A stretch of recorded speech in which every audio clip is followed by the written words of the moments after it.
Yeah, look, the operation Epic Fury is concluded. We achieved the objectives of that operation. I'm not going to, we're not cheering for an additional situation to occur. We would prefer the path of peace. What the president would prefer is a deal. Menteri Luar Negeri Amerika Serikat Marco Rubio pada Selasa 5 Mei 2026 mengumumkan bahwa Amerika Serikat telah mengakhiri operasi ofensif terhadap Iran yang diberi nama Epic Fury. Amerika Serikat melanjutkan operasinya dengan skala yang lebih kecil di jalur pelayaran Selat Hormuz. Meski tak berapa lama kemudian, Presiden Amerika Serikat Donald Trump juga menghentikannya sementara.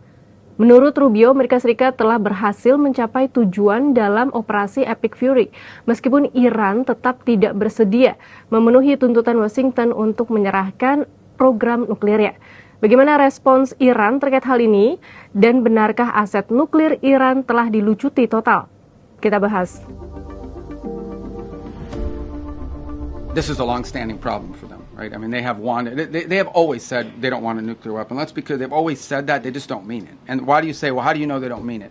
Well, we don't mean it because they're doing all the things, and historically have tried to do all the things that you do if you want a nuclear weapons program. For example, they innovate and try to innovate long-range delivery missiles that now, in some cases, are capable of reaching much of Europe. They build these large underground centrifuges for enrichment activity. There are countries in the world that are involved in the enrichment business, but these guys do it in mountains and in caves and in hiding. They've always had secret components of their nuclear program undisclosed to the world, and we know for a fact that they retain highly enriched uranium at 60%, that they did so, and that has no civilian use. Terkait isu nuklir, Menteri Luar Negeri Iran Syed Abbas Araghchi pada Rabu 6 Mei 2026 menyebut pihaknya tengah meninjau program nuklir Iran dan menegaskan sifat damai aktivitas nuklir negara tersebut. مسائل فعلی رو مرور کردیم، مسائل مربوط به جنگ و نحوه خاتمه جنگ، بحث مذاکراتی که جریان داره الان و بحث‌های مربوط به برنامه هسته ایران، برنامه صلح‌آمیز هسته ایران، بحث‌های مربوط به تحریم‌ها و همه مسائل فیلم‌بین. بحث تنگی هرمز یکی از بحث‌های جدی ما بود و لزوم به حال رعایت حقوق جمهوری اسلامی ایران و همه دیدگاه‌هایی که وجود داره بحث شد. Diketahui nuklir dan kendali Selat Hormuz masih menjadi ganjalan utama upaya damai Amerika Serikat Iran. Hingga awal Mei, Iran tak sudi tunduk pada tuntutan Amerika Serikat. Pemimpin tertinggi Iran Ayatollah Mojtaba Khamenei menegaskan Iran akan tetap mempertahankan dan melindungi program nuklir serta rudal.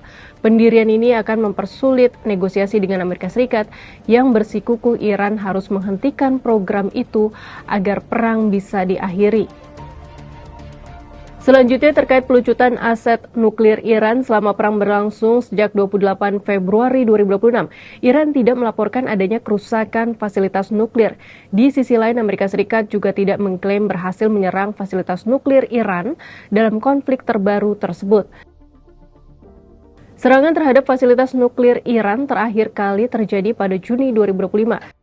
Saat itu Amerika Serikat menyerang sejumlah fasilitas nuklir di Fordo, Natanz, dan Isfahan. Menteri Luar Negeri Iran Abbas Araghchi ketika itu membenarkan adanya kerusakan serius pada beberapa fasilitas nuklir akibat serangan Amerika Serikat. Sementara itu, Teheran mengusulkan penundaan negosiasi program nuklir Iran. Presiden Amerika Serikat Donald Trump menyebut perang dilakukan untuk mencegah Iran memiliki senjata nuklir. Meski Iran mengklaim program nuklirnya damai, negara itu tetap memperkaya uranium hingga 60%. Khamenei juga menegaskan Iran akan menjaga keamanan Teluk dan menerapkan aturan biaya baru di Selat Hormuz sebagai bentuk kedaulatan regional. Sahabat Kompas, meski operasi ofensif Amerika Serikat terhadap Iran disebut telah berakhir, ketegangan kedua negara tampaknya masih jauh dari selesai. Perbedaan pandangan soal program nuklir, keamanan Selat Hormuz, hingga tuntutan pelucutan aset strategis Iran masih menjadi sumber konflik yang sewaktu-waktu dapat kembali memanas. Kini dunia menanti apakah jalur diplomasi benar-benar mampu meredam ketegangan atau justru hanya menjadi jeda sebelum eskalasi berikutnya.